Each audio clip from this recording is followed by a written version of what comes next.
Ghost Breakers Incorporated. You make 'em, we shake 'em. Bob Hope speaking. Yes, Paulette Goddard's a partner in this firm. What? You want me to send her around? Ha, ha, ha. Listen, if I could tell Paulette what to do, I wouldn't send her to your house. Sucker. You know, I never knew there were so many ghosts roaming around loose until Paulette and I got into the Ghost Breakers. Believe me, the Cat and the Canary was a pink tea compared to this picture. It all starts on one terrible night. Basil Rathbone must be giving a party. That's the night that Paulette inherits a ghostly ancient castle off the coast of Cuba. The place is filled with mummies and spooks that walk at midnight. There are murders and death warnings planned to frighten Paulette and me, but we ain't frightened. I'll match you to see who faints first.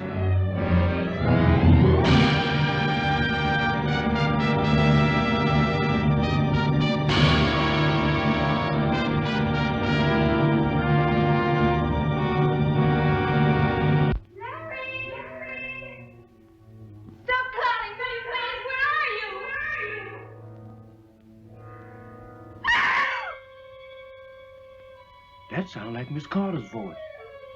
Ah, that's what they're trying to make us believe. Where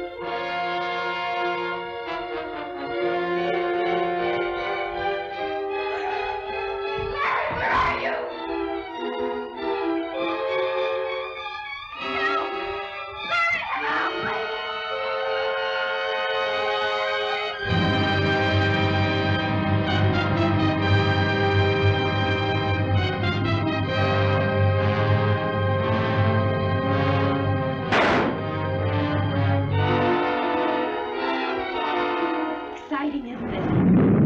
One reason Paulette and I are such good ghost breakers is that we don't believe in ghosts. Or do I?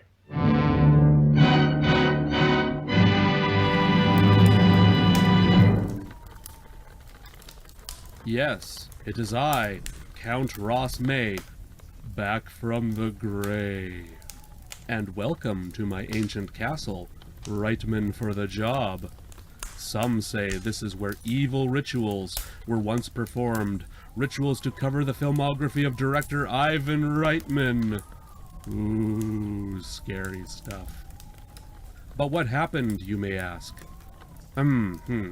Yeah, let's cut out the shtick for now. So when I last spoke to you, my plan was to build up a new batch of episodes. My plan actually was to do a big return this October with a look at some of Ivan's colleagues, episodes on heavy metal and Ghostbusters, and finish off with this Halloween special. But the best laid plans, everyone. What happened is my father went through a major health scare, and he nearly died. In order to help him and my mom out, that took up about all of my free time. But my dad is still with us. He's recovering.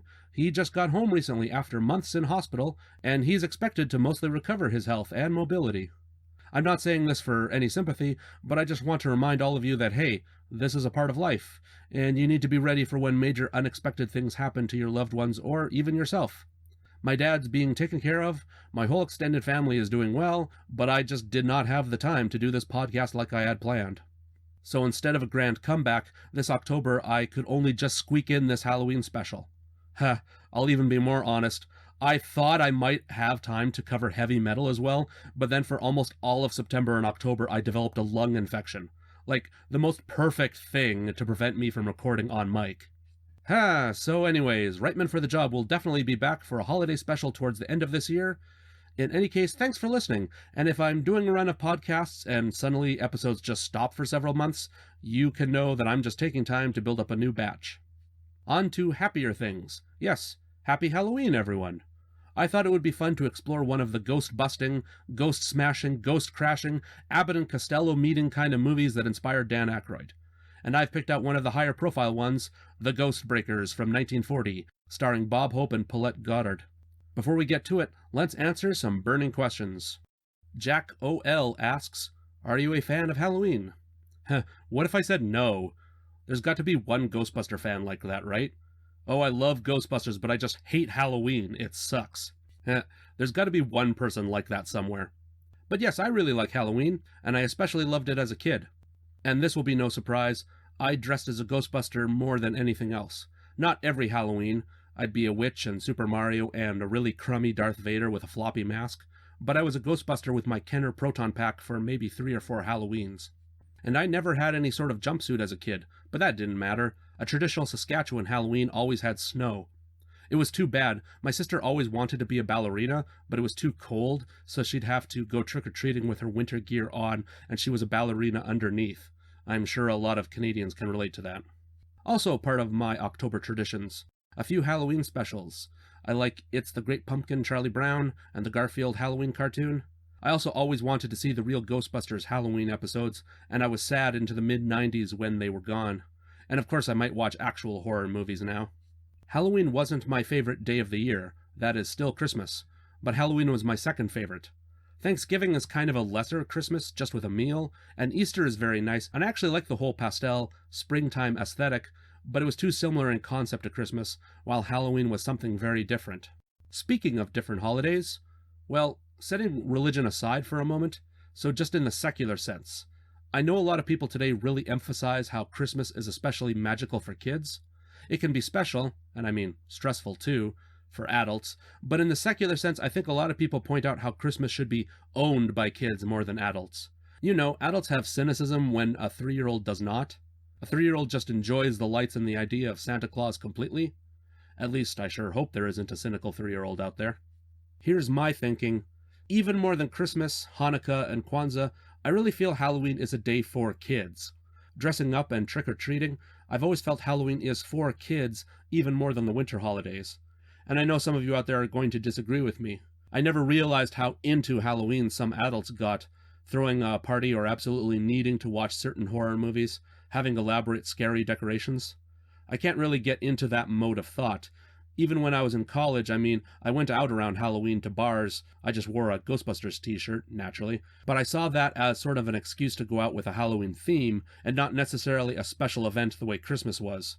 Even as a young adult, I figured Halloween should be geared towards kids, and now as a dad, that's entirely my focus. I figure Halloween is all about them getting dressed up and trick-or-treating, and my wife and I handing out treats. We do a bit of light decorating too, but it's all for the sake of our children. They get to draw faces on the jack-o'-lantern and I carve them up and all that good stuff. I always wear a Ghostbusters shirt on Halloween as well, and if one of my kids is dressed as a Ghostbuster, I might be a Ghostbuster too, but that's the extent of my costumes. That's pretty fun, because my old Kenner Proton Pack fits them right now. It's cute, and family history repeating itself. Also, to all the other parents out there, most of you are pretty good about this, but don't make your kid be a Ghostbuster every year. I know, you're probably good about this, so let them be whatever they want as well. They'll probably be like us and be a Ghostbuster every once in a while.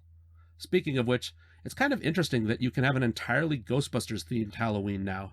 There are candy bowls, Slimer and no ghost lights, Ghostbuster signs, which I know we all love Ghostbusters, but maybe we should consider not making everything themed about that, right? Don't make it so commercial, man. Remember to keep the Hallow in Halloween. Keep the spirit alive and sacrifice someone inside a burning wicker man. I kid. I know the Wicker Man isn't set at Halloween. So yeah, that's my attitude towards Halloween. If you're way more into it, you need to have parties and motion sensor Grim Reapers, more power to you. Spirit of Halloween, the store, Spirit of Halloween, has those big motion sensor terror dogs right now, and they look very cool, but I'll tell you, I'm not getting those guys. They're too big and ugly and scary. I know I'm a pretty lame dad when it comes to Halloween. My kids are young, and I like to keep things cute for them, and I can't see myself making Halloween the biggest thing. No bloody skeleton robots at our place. Jack's next question is, what do you hand out to trick-or-treaters? We hand out wagon wheels. I think they seem kind of special, even though you might have noticed they really have shrunk. It's not just our imaginations from being kids. They really have made wagon wheels smaller in recent years. But I think they're good, and they're nut-free for kids with allergies. Also, being a comic book writer, did you know that you can buy packs of mini comic books from comic book shops? Your nearest one might have them in October. They come in these bags of like 25 or 30, so I usually hand out Archie Halloween comics in addition to treats. I've had a few kids surprised by that, so that's nice. The Ghostbreakers debuted in June of 1940. I wonder if anything interesting was happening back then. There's way too much war news here that I'm able to cover. A few things that struck me include the Dunkirk evacuation, aka Operation Dynamo, was completed on June 4th. Its completion prompted Prime Minister Winston Churchill to deliver one of his finest speeches to the House of Commons, "We shall fight on the beaches." Oh hey, here's some fun comic news. Will Eisner's hero The Spirit debuted in newspaper supplements on June 2nd. The Spirit was newspapers trying to cash in on this superhero craze. The Spirit is just a guy, a detective, and the fact that he wears a mask and has a secret identity is largely inconsequential to the plot. It's just a lot of quality, noirish, humorous stories with some of the best art of the 40s by Will Eisner. The Spirit had a 2008 movie and various revamps at companies. He's been paired with Batman over at DC a lot, but he's been largely forgotten by the public today despite the fact that more adults read his comics back in the day than Superman or Batman. In fact, that might be his problem. Superman and Batman mostly had kids for fans, while readers of The Spirit were more adults. I guess a lot of Spirit readers died off without passing their fandom on, while kids who loved Superman, Batman, and Wonder Woman grew up and their kids became the next generation of fans, the Silver Age. Another very important event, Daisy Duck debuts in the Disney cartoon Mr. Duck Steps Out on June 7th. Alright, here's our station break. Who's got the sweetest disposition? One guess who? Who never starts an argument? Who never shows a bit of temperament? Who's never wrong but always right? Who never dream of starting a fight? Who gets stuck with all the bad luck? No one but Donald Duck. Hey, did you know that you can get from Street Fighter to Avatar? Or that it's just a quick detour from the Collector to Elektra? Join us on Film Strips, the podcast that explores all the connections you never knew existed. Each episode, David and I throw a brand new film under the microscope. Maybe it's a musical, maybe it's a monster movie, maybe it's terrible. The only rule is that it has to connect to the episode before. So join us each week for a brand new episode available on iTunes, Podomatic, or wherever free podcasts are sold. Get yourself a shotgun seat as we take a long, strange trip through the movies. I'll let you know right now, this movie is not actually about setting up a Ghostbreakers or Ghostbusters type company, though Bob Hope does joke about it in the middle of the film. It's interesting to me that calling a ghost-catching service on the telephone features so prominently in a lot of these. In the trailer here for Ghostbreakers, in the movie and theme song for Ghostbusters, even the Disney cartoon Lonesome Ghosts, the one where Mickey, Donald, and Goofy are ghost exterminators, features that idea. Sometimes we overlook the obvious, but I think the central joke of Ghostbusters is that it's inherently funny for the company to exist. The supernatural should be something, well, super. Something extraordinary, so making it a mundane business, one where you need to call them up, like you need pests killed or your plumbing fixed, that's the central joke to Ghostbusters, so it's interesting the trailer to this movie even features that idea, though that's not what Ghostbreakers is really all about. So let's get to it. It's time for The Ghostbreakers from June 1940, directed by George Marshall. George Marshall directed, I kid you not, hundreds of movies and then TV episodes. The Ghostbreakers stars Bob Hope, and if you don't know who Bob Hope is, ask your grandparents, kid. And Paulette Goddard. Goddard was a major star, and over her life married 4 times. Wedged in the middle there, her husbands were Charlie Chaplin and Burgess Meredith, and her 4th husband was Eric Remarque, the author of All Quiet on the Western Front. Oh, that's neat. Since my whole point of talking about the Ghostbreakers is to really explain the pedigree of Ghostbusters in '84, we better get into all the history of this. It's not complicated, but there's just lots of things to talk about. The movie is based on a stage play written by Paul Dickey and Charles Goddard. That's funny. The playwright Charles Goddard shares the same name with star Paulette Goddard, but I don't believe they were related. The play, The Ghostbreaker, debuted on Broadway at the Lyceum Theatre in March of 1913 and ran for 72 performances. A lot of plays would be mined as content for movies over in Hollywood, which I always find ironic, considering this starts back when the films were still silent, so you had to strip away almost all the dialogue that really was the point of a play. But yes, Paramount moved fast and turned it into a film, The Ghostbreaker, in December of 1914. It was directed by Cecil B. DeMille and Oscar Apfel, and the film doesn't seem to exist today. It's lost to time. The original playwrights, Dickey and Goddard, even turned the story into a novel in 1915 to capitalize on the movie. Then we jump all the way to 1922. Doesn't seem that big of a jump, really. And Paramount remade the movie, again as a silent film, and once again, all copies of it are lost. So it's 1940 now. Bob Hope is one of the biggest celebrities around, and Paulette Goddard is famous, so if you're executives at Paramount, it might be time to dust off that old plot again, and this time do it with sound. So all told, The Ghost Breaker has been a play, a novel based on the play, 2 silent movies, and now a talkie movie in 1940. Oh, and it won't end there. In 1953, there's a Dean Martin and Jerry Lewis movie called Scared Stiff that's just this plot again. So all told, this movie has been done 4 times. Jesus, 2019 now. It's about time Paramount did this a 5th time. Oh, I've mentioned the original playwrights, but I better mention the movie screenwriter, Walter de Leon. See, the 1922 version of The Ghostbreaker, that's the second movie, was written by him. Nearly 20 years later, and Paramount had de Leon do this version. But that's not all. Because of his 1940 script, he's also credited as the co-writer on the 1953 film Scared Stiff, even though he had been dead for years at that point. I mean, unless he ghost wrote it. So that's the lineage of The Ghostbreaker, or for our 1940 version, The Ghostbreakers plural. But there's a whole other angle we need to cover here. See, part of what The Ghostbreakers with Hope and Goddard is, it's a spiritual sequel. Spiritual. I keep doing this. The Ghostbreakers is a spiritual sequel to a movie called The Cat and the Canary. The Cat and the Canary and The Ghostbreakers are really very similar. In The Cat and the Canary, a woman is set to inherit a Louisiana mansion and fortune, so some competitors try to frighten her away with talk of a homicidal maniac, and there are secret doors in the mansion they try to use to frighten her.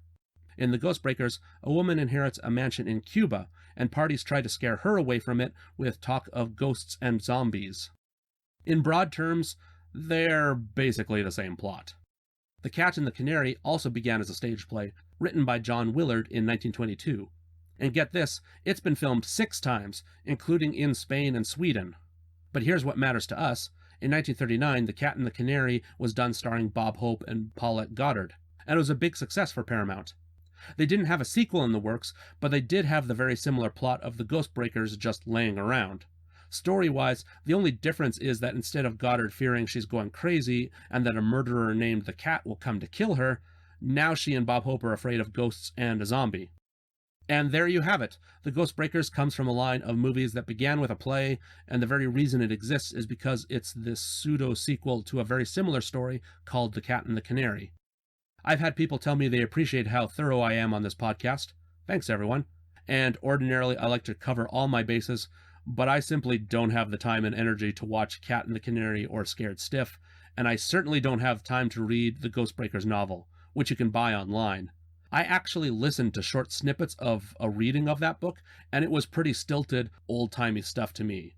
Remember, that's based on a 1915 novel. And while I like a lot of old stories and media, that book was a step too far for me.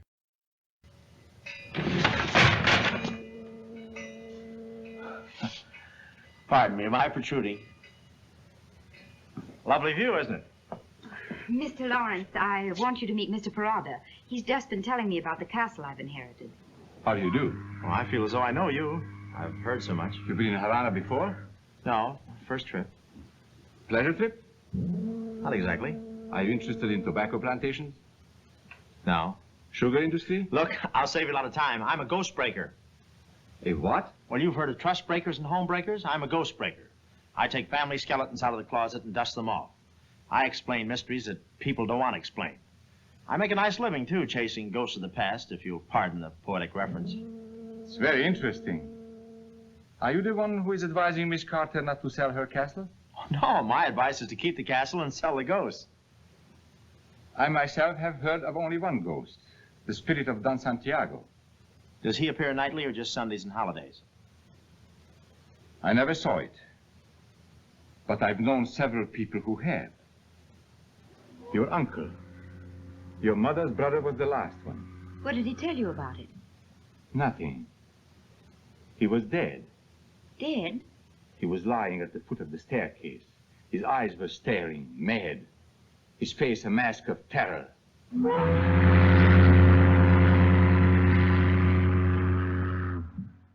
Our story begins on a dark and stormy night in New York City. Actually, showing the city's skyscrapers, it's not all that different from scenes of darkness and animated lightning in Ghostbusters. Bob Hope plays radio announcer Larry Lawrence. So, Lawrence. He says his folks had no imagination.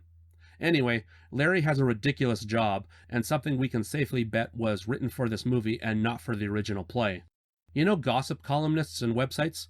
Things today like TMZ that will report if celebrity couples are splitting up, who's cheating on whom, or maybe more salacious things like drug use. Okay, think of that, but now imagine a radio announcer saying all this juicy gossip about known gangsters around town. Like, newsflash, everyone! I've got a hot tip that Chicago crime lord Al Capone has a new lady friend, and she's giving him syphilis. Try not to scratch that itch in the wrong places, Al. That's some genuine old news for all of you, by the way, but wouldn't it be weird for that to be the show?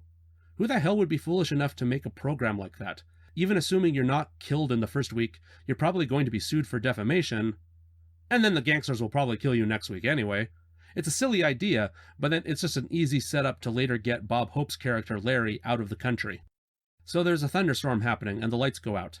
Bob Hope says Basil Rathbone must be giving a party.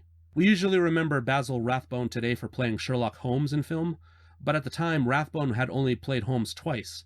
In 1940, he was even more famous for playing villains, like in The Mark of Zorro, The Black Cat, The Mad Doctor, and plenty more. I mean, he's Dr. Frankenstein in Son of Frankenstein, where he's not really the villain, but that's kind of the association Hope is making here with his joke during a thunderstorm. Oh, and here's something I noticed. Next to Larry's mirror and fireplace is a portrait of an empress. It looks like Dowager Empress Cixi, the last woman to rule China and the person who appointed the last emperor. It's kind of a weird thing to own, but then it used to be even more in vogue for Westerners to just own Chinese or Japanese art. Not that you can't do that today, but a portrait of a dead empress is pretty weird. And here we go. We meet Larry's valet, Alex, played by actor Willie Best. He's in a heck of a lot of movies. In fact, he might be in more movies even than Bob Hope, and that's really saying something. Though Willie Best was always playing minor roles. And you can see this coming if you're watching the movie with me. Willie Best was black, and he was almost always cast as servants of some kind. Chauffeurs and valets and elevator operators, porters at train stations and the like. He was definitely used more leaning towards a minstrel-type character, a comic relief with a stereotyped speech. Here's a quote I found attributed to him. Quote, "I often think about these roles I have to play. Most of them are pretty broad. Sometimes I tell the director and he cuts out the real bad parts. But what's an actor going to do?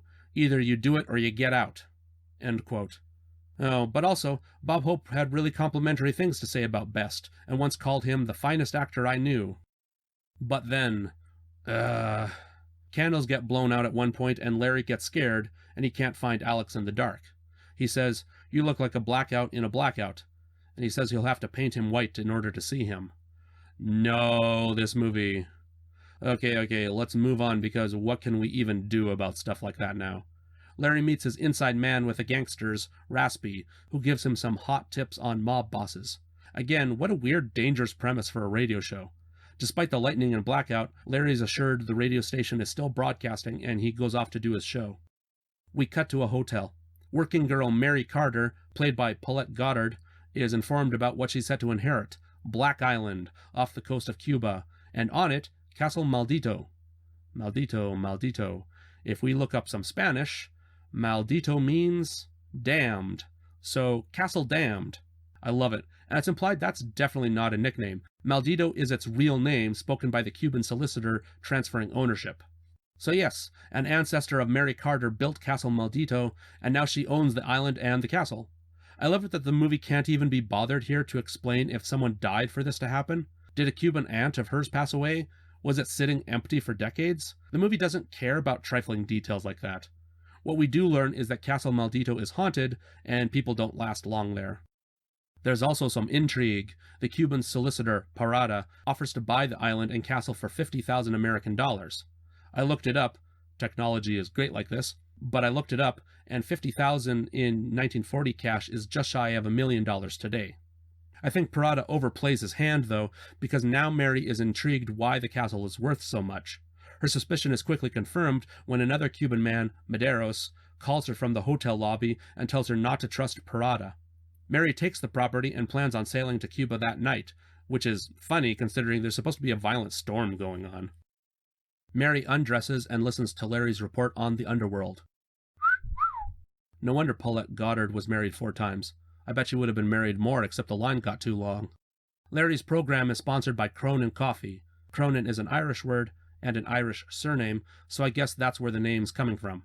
Larry lists off all the harmful things that aren't in the coffee, to the point where he accidentally says there's nothing in it at all. There's a few funny jokes around here. Then he gets to the heart of the matter. Mob boss Frenchie Duval's newest enterprise isn't gambling or fencing, stolen goods, or nothing. It's baby laundries, cleaning cloth diapers. Huh. I never knew there were laundries that used to specialize like that, but hey, I guess. What do I know about laundry services back in 1940? Anyways, this is all a joke in the movie, of course. Over at Frenchie's place, his guys start giving him the eye when they hear he's cornered the market on diaper laundries all over New York. Frenchie immediately calls the radio station and tells Larry to meet at his hotel. Of course, that's the same hotel Mary Carter is staying at. Larry knows he's in trouble now, so it's odd he decides to go. Odd he decides to ever do this stupid gangster-type show, but whatever, it's a movie. Larry has Alex drive him over to the hotel, and hey, the storm has passed and isn't mentioned again. Alex proves he's smarter, or at least he's more up on things, and just goes ahead and gives Larry a handgun when he learns Larry is going up to visit Frenchie Duval. Larry goes up to Frenchie's floor, and here's where things start to get farcical. Parada, the Cuban solicitor, pops out of his room and startles Larry. Every time someone turns a corner or exits their room, it scares Larry, and he in turn surprises some of them, and everyone suspiciously has their hands hidden in their jackets like they're all holding guns, so that's a lot of fun. At one point, Larry says to himself, "Courage, Camille." That's from Alexander Dumas's story, Camille. Psst, if you don't know who Alexander Dumas is, he also wrote The Three Musketeers. Okay, but Courage, Camille comes from his love story, Camille. The hero, Armand Duval, says it to his dying lover, Camille. It's been filmed so many times, way more than The Ghostbreaker, if you can believe it. But what Bob Hope is doing here is probably making a joke and having people recall the movie from 1936 starring Greta Garbo. It's just, well, it's a 1940 equivalent of a Family Guy joke, making a reference to something else people are familiar with. There are two things that make this joke kind of clever, though. First, Camille died, so Larry play acting this out to himself is ironic because courage didn't help Camille at all. Secondly, and I think this is definitely the kind of joke a screenwriter would enjoy, Larry is going to face Frenchie Duval, and the character who said Courage Camille is named Armand Duval. I don't even think that's something audiences are expected to catch, because this is just a short joke. I think it's an in-joke that made the screenwriter Walter de Leon chuckle to himself. And a heads up, that joke right there is probably the wittiest thing in the whole film. It's all downhill from here, folks. So men are walking around the hotel hallway, all suspiciously keeping their hands inside their trench coats. Medeiros, the man who warned Mary Carter over the phone, confronts Parada outside his bedroom door. He's pretty stupid, really, pulling a gun when he wasn't ready, and then Parada shoots and kills Medeiros. The gunshot startles Larry in the hallway, who thinks he's being shot at by Frenchie's men, so he closes his eyes, fires his gun, and accidentally shoots out a light. When he opens his eyes, Larry sees the body of Medeiros on the floor, so this is the darkly humorous setup. Larry thinks he has killed a man in self-defense, not realizing the actual murder had nothing to do with him. Mary Carter and the other guests stupidly open their doors to see what's going on. Let me tell you, if you hear gunshots outside your door, don't do this. Larry is also dumb and stupidly still has his gun out, so he uses that to force Mary to let him into her room. He shakes like a leaf, and they start sharing witty banter, so the whole idea that he's coercing her with the threat of violence is comically undercut. She also believes him immediately that he accidentally shot someone and isn't a bad guy. It's pretty unrealistic how quickly she comes to his side, but that's just how you have to do the scene without it being frightening. Just work around the tension of threatening her with a gun entirely. The police start searching the rooms. Mary tells Larry to hide under her bed, but unbeknownst to her, he hides in her steamer trunk instead. This ends up saving Larry, as a hotel porter comes to take her trunk away, but now he's locked inside it. Alex comes up to meet Mary, and she tells him to look for the trunk with her initials at the docks. So Alex goes to the docks and starts calling out for Larry where all the trunks are waiting to be loaded. A cop comes by and sees what's up, and Alex gives the excuse that he used to be a porter, which isn't really an excuse at all for why he's messing around with the trunks. It's definitely a joke on some of Willie Best's previous roles, where he played a porter before. Alex finds the trunk with Larry in it, and there's a kind of funny bit where a drunk man catches Alex and an unseen Larry talking to each other, and he thinks it's the world's best ventriloquist act. Mary also shows up, but she hasn't found her keys yet, so the trunk gets carried up into her room on the ship, all the while the big headline in newspapers is about the hotel murder and the suspect on the run. The trunk is finally opened in Mary's room on the ship, and there's some physical comedy with how Larry can't stand up straight again. Parada shows up at Mary Carter's room, being all sinister, saying that he's decided to go home to Cuba, which wouldn't have been suspicious if he had just told her that hours ago, but now of course it looks like he's hounding her. Alex also finds Larry and shows him a newspaper and points out that the caliber of bullet taken out of the dead man at the hotel doesn't match the gun Alex gave Larry. I've never known a newspaper to report that precise a detail on a murder case, but whatever. Larry knows he didn't kill anyone now. He also knows that Parada is trying to scare Mary away from Black Island, so now that they're stuck on board, Larry is determined to help her. Parada and Mary discuss the castle and the ghosts out on deck, and Larry comes around to assist, and it's kind of cute where he says he's a ghost breaker. It's the only time in the movie that touches on the idea that the leads would have a business fighting ghosts, which is really a gag and not even actually what happens in this movie. As soon as Parada leaves, someone tries to drop something heavy on Mary from an upper level, so it's clear someone's out to get her. The two go to Mary's room, and when Larry notices that she's depressed, contemplating the dangerous situation she's in, he turns on the radio, says they're at a snooty party, and asks her to dance. The jokes are mostly lame here, just random rather than witty, but he puts a coin on his face to be a monocle, and it's kind of a sweet scene. It has nothing to do with the plot, and you can tell that they want to get some more vaudeville stuff in here. Mary asks, "Who taught you to dance?" And he says, "Sally Rand." Sally Rand was a famous burlesque dancer, especially in the 20s and 30s. She wasn't famous for dancing with partners, so him saying this is a good joke. Actually, if you want to know, Sally Rand did not invent the fan dance, but she's really the person who made it famous. She would also do things like dance behind a screen, so you'd just see her in silhouette. Her whole deal was that she was never actually naked, but she'd get audiences as excited as possible thinking that she was.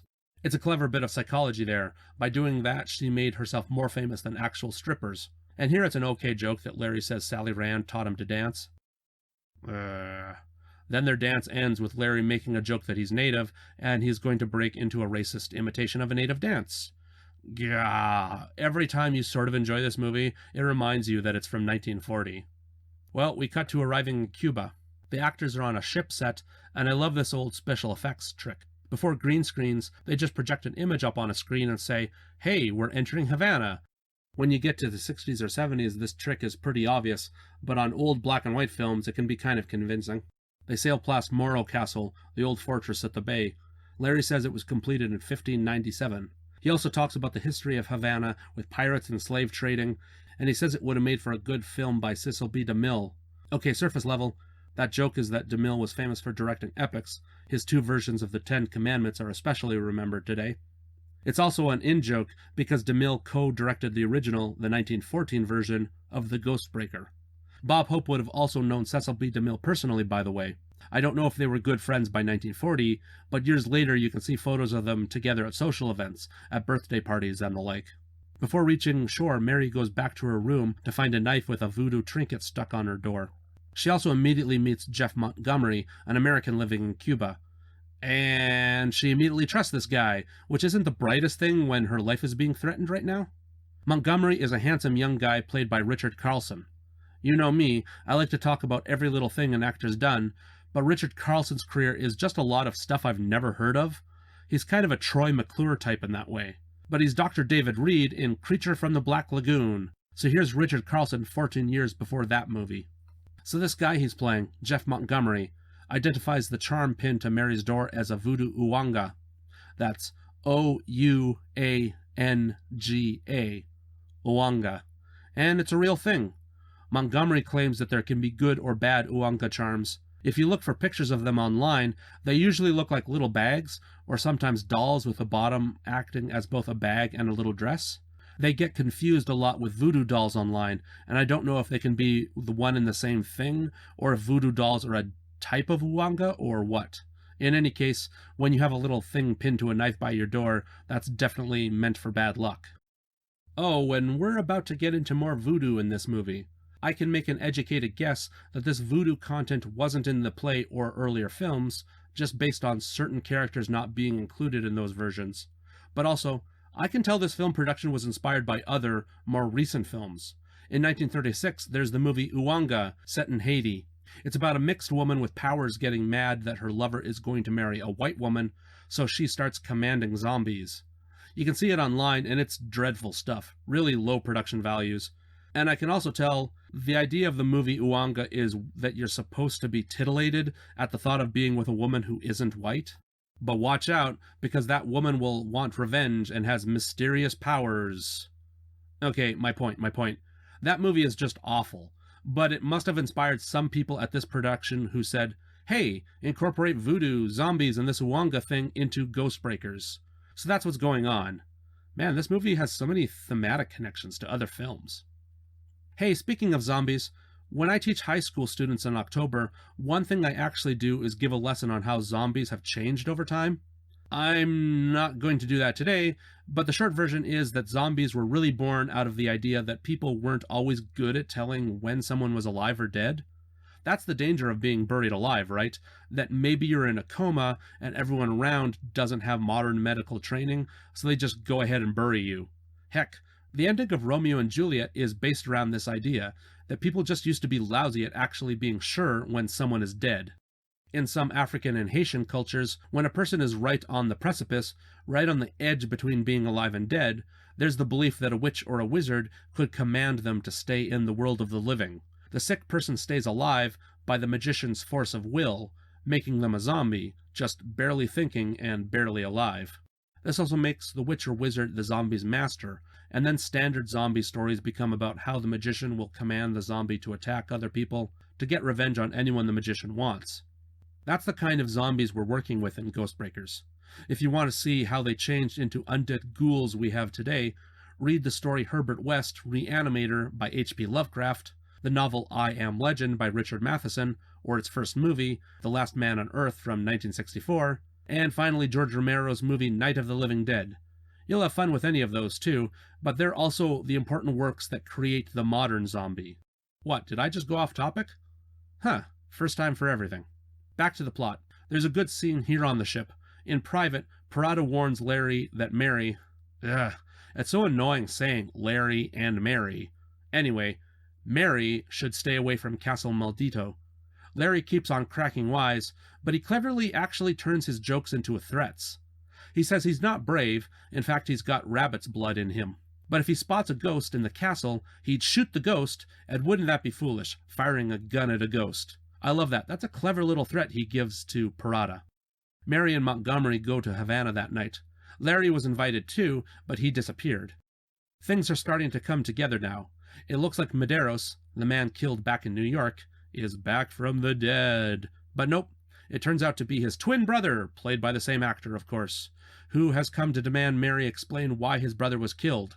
When people stop hassling her, Mary runs off to Black Island, and cut to Black Island, where sure enough the reason Larry did not join the dinner date was because he and Alex took a boat out there. Alex and Larry dock by an old spooky house. Larry announces, "Lafayette, we are here!" He's quoting American Colonel Charles Stanton, which, okay, let's explain this. During the American Revolution, the Marquis de Lafayette sailed from France to the States to help fight, and he became good friends with George Washington. He became a major general in America and was probably the most famous example of France's support for the Americans' cause, even though he really started out as a private citizen and wasn't really representing his country in any capacity, but still. He died of old age back at his home in Paris in 1834, but all of America went into mourning for him. He was seen as that much of a hero to the American Revolution. So cut to July 4th, Independence Day, in 1917 and during the First World War. American Colonel Charles Stanton was on staff with General Pershing, commander of the American Expeditionary Forces. Pershing and Stanton visited the grave of Lafayette, Lafayette being the greatest French hero to the Americans, remember. Stanton gave a speech about how America is going to help France win the war, their flags share the same colors, and how they'll offer up the same blood as the French, and his speech ends with, "Lafayette, we are here." The idea being that America is going to return the favor to Lafayette for him having fought bravely for America. So there you go. Larry lands on the island and says, "Lafayette, we are here." The idea being that they're here to fight bravely for Mary, I guess. But we're not done with jokes. After that line, we hear a frog croaking. Alex says, "Lafayette's here too." Ouch, come on, guys, comparing French people to frogs. The references keep on coming. Alex is slow to get out of the boat, and Larry says, "Come on, Seabiscuit."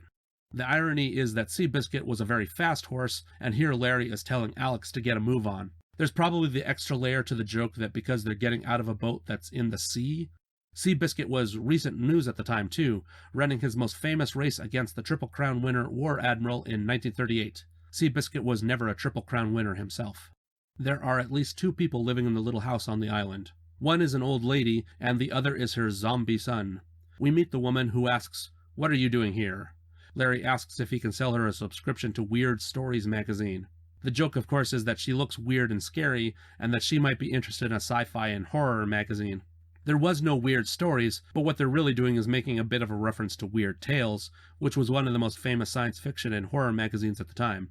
It had authors like Robert E. Howard and his Conan stories, Clark Ashton Smith, and H.P. Lovecraft, who, oddly enough, would have an influence on some of the content in Ghostbusters years later.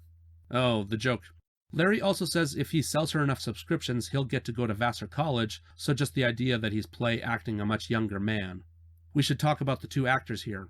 The old woman is Virginia Brissock, a white woman who has darkened herself up for this role. She's been in all sorts of stuff, but you might know her best in her final film role as the grandma in Rebel Without a Cause.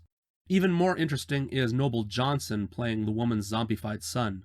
Johnson was a black man who played lots of different ethnicities, including a prince in the original silent version of Thief of Baghdad, in the original Mummy, and as the chief in King Kong. But he was also a movie producer and founded the Lincoln Motion Picture Company, which created films starring black actors that had positive messages. He was also 6'2", so yeah, he played imposing guards a lot, or monster types like this zombie. So we've met this woman and her zombie son. Larry calls the woman Aunt Dinah, which... there's a reference. Dinah is in the book of Genesis, and is the only daughter of Jacob. To really shorten her story, she was used as a bargaining chip between her family and the neighboring people who weren't Israelites. So there's a certain interpretation, a line that you can draw between the biblical Dinah and women held in slavery. We'll get back to this in a moment. But just before that, there's another example of a Dinah. Real piece of crap Judge Stephen Jacob lived in Vermont, a state that prided itself on being one of the first American states to ban slavery. Well, Judge Stephen Jacob still had a slave named Dinah. She was definitely named after the biblical Dinah, but we don't know today if she was named with the slavery interpretation of the story in mind, as in she was cruelly given the name as a slave because she was born a slave or what. Okay, the point. This Dinah grew sick, and this piece of crap judge didn't take care of her. The town of Windsor, Vermont provided care for Dinah, so hey, at least some people back in the day were decent. In 1801, the town of Windsor sued Stephen Jacob to pay for Dinah's care, even proving he had bought her as a slave.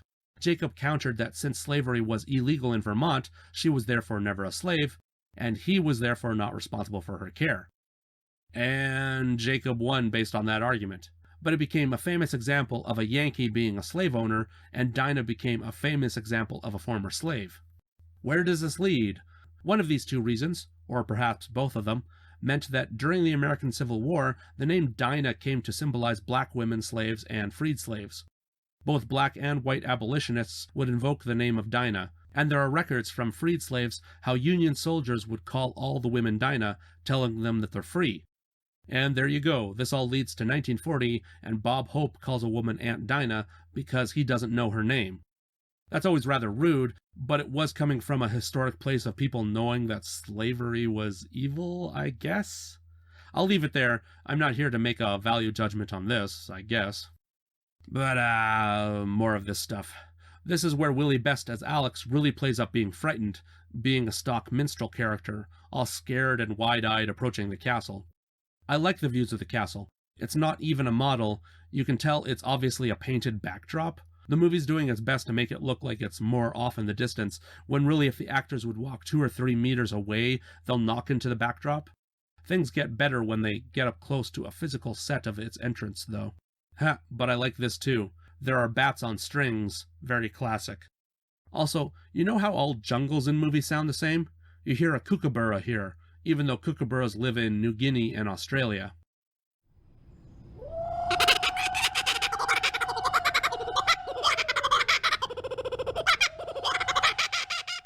You hear that bird laughing in a movie, remember that you should only hear it set in Australia or New Guinea. Larry and Alex enter the castle, and this is the one good set of the movie. It's big and has a grand staircase. It's a nice set. There's also a big painting of an ancestor of Mary's, and sure enough the painting looks exactly like Mary Carter. Larry says, "What a hot Spanish dish you must have been. Wish me luck, darling." Huh. Then Larry has the dumb idea of splitting up from Alex. There's no real reason to do this. While Alex is downstairs, a ghost pops out of a chest. It's a man in an old aristocratic outfit. It's actually a pretty decent effect, with some swirling lights at first, before the ghost slowly wakes up from his nap. Or death. They probably did it through double exposure, just filming the location, then filming the actor rising from the dead over the exact same film, superimposing him over it to make it look transparent. I like it how the ghost gets up, walks for a little bit with spooky music, then immediately comes back and lies down again. I get it that it's a ghost and can do anything it wants, but if you're only going to get up for like 30 seconds and not use a toilet, why even bother? I would have just stayed in bed. Alex and Larry both see the ghost, and Larry investigates the chest and finds a naked skeleton inside. I point out that it's naked just because there are good bed sheets and clothes still around the castle. This means that someone placed the dead body into that chest while it was nude. Honestly, what it really means is that nobody in the production considered to clothe the prop skeleton. Also, I just like it that there's this skeleton in a big chest. Not in a coffin, not hidden away behind a secret wall or anything, just hanging out in the middle of the castle. I also want to stop for a moment. This is me grasping at straws a little bit, but apart from Larry calling himself a ghostbreaker, joking around like it's a real job, this is the scene that's most like anything in Ghostbusters. Larry sees the ghost, smirks and says, "Now wait a minute, you can't do that to me. I know better." It's this joke that he was expecting some bad guy to be waiting in the castle with a gun, but now seeing an actual ghost flips his expectations and he finds it funny. He gets over to the chest, looks all around it for a trapdoor or something, and gives it a kick. It's like he's checking it to see if it's a magic trick or something. Ugh. Then we get Alex hiding in a clock, doing some minstrel fraidy cat stuff. But I do like the line leaving this scene. A door opens and creaks. Larry grabs his gun and says, "Come on, let's find out what that is." And oil it. Larry and Alex explore the castle and find a family crypt. "Hey, do you bury your dead relatives in your basement?" "What, you don't?" "Huh. I guess you're weird." Larry and Alex find Maria Isabella Sebastian, Mary's ancestor in the portrait. They laid the woman to rest in a glass coffin. That's also weird. She's like Snow White here.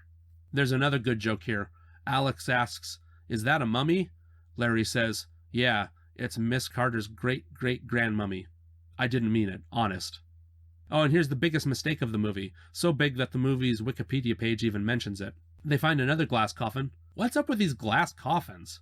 Anyway, they find another one marked as Don Santiago. Larry says, "That's the gentleman we met out in the hall." Okay, but just a few minutes ago, Larry checked the chest where the ghost came from, and there was a skeleton inside of it. Nobody was really paying attention making this film, and they've given this ghost Santiago 2 bodies, one in the chest and one in this glass coffin. What a lucky ghost, having 2 dead bodies to return to. See, the rich really are disgusting. They're not satisfied with just one body, they need 2 bodies to haunt after they die.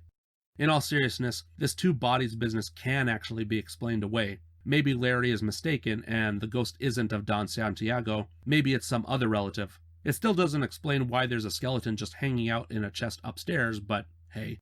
Outside the castle, Mary proves she's the bravest person in this movie by having a guide in a boat get her close, then she dives into the water and swims to shore. She's in a swimsuit and swimming cap, which is amusing to see, and she has a change of clothes in a bag.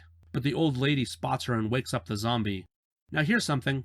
I wonder why she wakes up her zombie now and not for Larry and Alex's arrival. Mary goes to the castle and pokes around, and the zombie comes after her. She runs away, but part of her outfit gets torn. Funny how that would happen. She gets to the relative safety of a bedroom, but someone is spying on her from a secret panel. Standard haunted house stuff. My understanding is the previous Hope Goddard movie, Cat and the Canary, had a lot of this kind of stuff, so they're repeating that here. Larry and Alex have some banter back and forth exploring, and they stupidly stop next to a suit of armor. And here's the old gag of the suit of armor coming to life and trying to whack them. This is the kind of stuff that Scooby-Doo cartoons would have. In fact, from the Haunted Castle onwards, I'm starting to realize this movie is more of an inspiration to Scooby-Doo than it is to Ghostbusters. There's a spooky location, heroes acting afraid of ghosts and monsters, but the real threat is some person who's trying to scare the heroes away.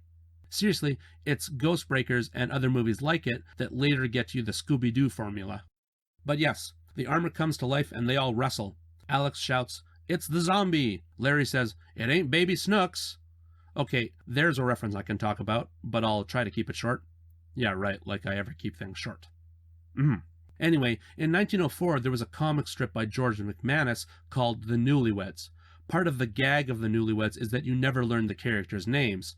They're always Lovely and Dearest, and then they had a boy they called Snookums, which is a nonsense cutesy word that McManus invented. The baby ended up being the breakout character, and the comic strip went through a lot of different names. In the 1930s, the baby, or really a toddler character, started appearing on a radio played by a woman, and then for the radio they just went ahead and made Baby Snookums a girl. Snookums, or Snooks, appeared on a bunch of different radio shows before getting her own program in the 40s. So there, if you ever hear someone use the cutesy word Snookums or Snooks, it's a reference to this old comic strip and radio character where the point is people used to use cute pet names. Oh, and of course to tie it back into Ghostbusters, there's a real Ghostbusters episode called Baby Spookums, the one with the baby pink ghost. Egon says that his mom nicknamed him Baby Spookums, and so then he gives the name to the pink ghost. See, this all comes back around.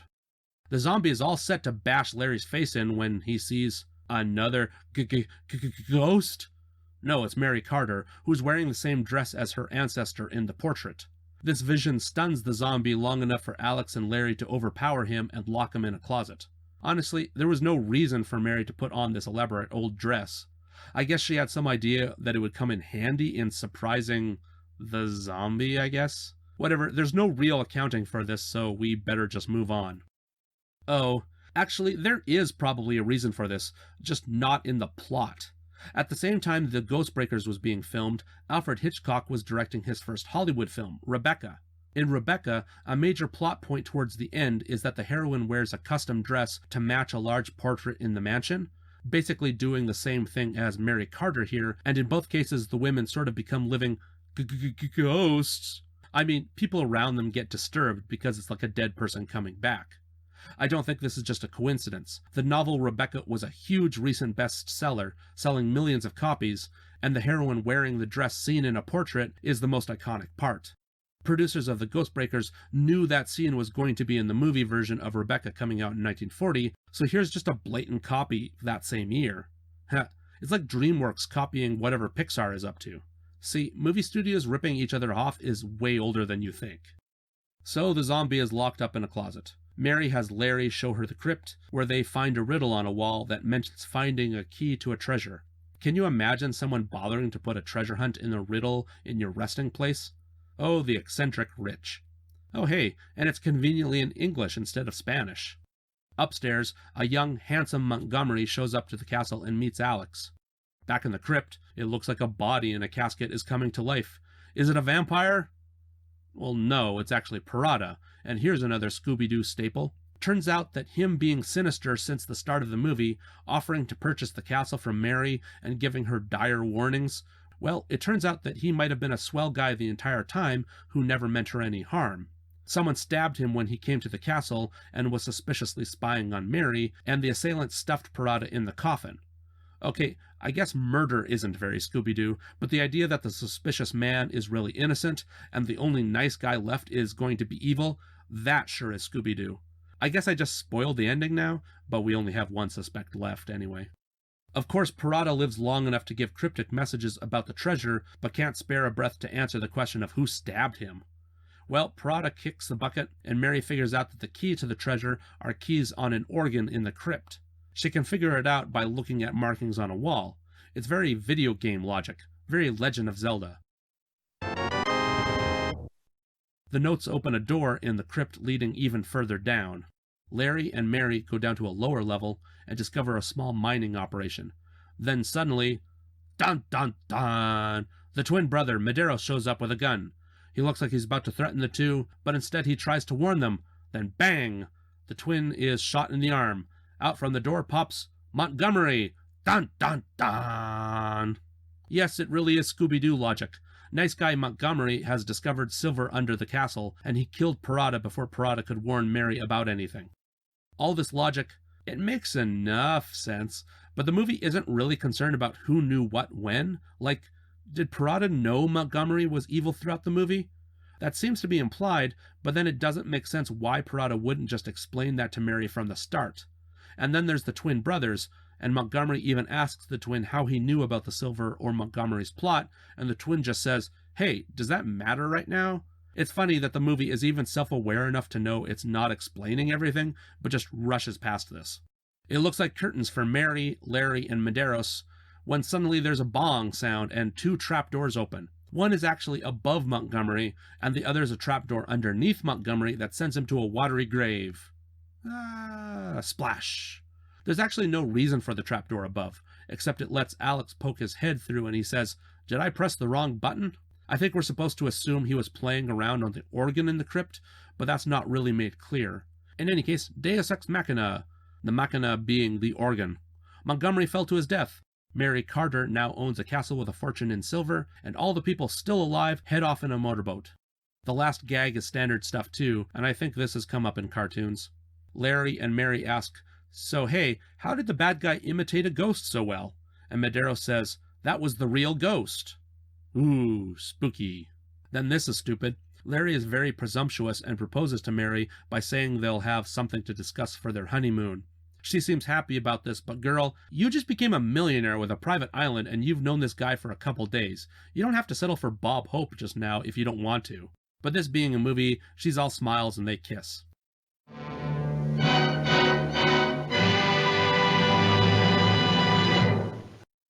You can tell this movie started out as a play.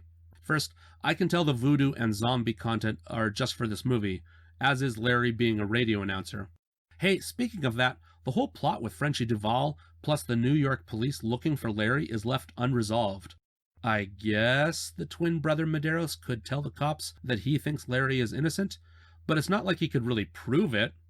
Whatever. Oh geez, that brings me to more plot holes. So nothing changes the fact that Parada still killed the one brother back in New York. The end of the movie makes a show of Parada actually being a nice guy, that he really was trying to just warn Mary Carter, but him killing the brother back in New York kind of contradicts this idea. Honestly, the movie only makes a little bit more sense if Parada was evil the whole time, and at the end he's just lying to Mary and says he was trying to warn her the entire time. Oh, and my final nitpick, how actually does the zombie and his mom factor into this plot? Are they just like Jason Voorhees and want to kill people who come to their neck of the woods? Maybe, but then why didn't the ladies sick the zombie on Larry and Alex as soon as they arrived?